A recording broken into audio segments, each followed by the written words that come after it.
अंगारकी चतुर्थी असल्यामुळे सकाळी मी खरंच खूप लवकर उठली होती आणि नवीन वर्षाची सुरुवात ही गणपती बाप्पापासूनच झाली. नवशा गणपतीला जावं म्हटलं, असं वाटत होतं का रस्त्याने फक्त आपली गाडी आहे, पण असं काही नाही. तिथे गेल्यानंतर समजलं की इतकी सारी पब्लिक. मग आम्ही डायरेक्टली गणपती मंदिरामध्येच एंट्री केली मुख दर्शनासाठी. तिथे इतकी छान रांगोळी काढलेली होती ना खरंच खूप सुंदर.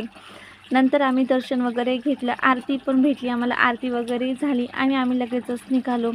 पण पब्लिक इतकी होती ना, तर बापरे! ये-जा चालूच होती. पिल्लू घरी असल्यामुळे आम्हाला काही तिथे थांबता आलं नाही. नाहीतर मला बारीतच दर्शन घ्यायचं होतं. आम्ही तिघे पण गेले असल्यामुळे घरी कोणी नव्हतं. मग आम्ही येताना थोडंसं बाहेर पण काम होतं, ते पण केलं आणि मग घरी आलो.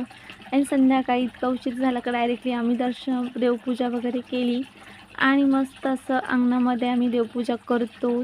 चांदूमामाला पण ओवाळतो आणि गणपती बाप्पाची पण आरती वगैरे करून छान असा नैवेद्य वगैरे दाखवून मग उपवास सोडतो. चला भेटूया पुन्हा नेक्स्ट ब्लॉगला. कमेंट करा.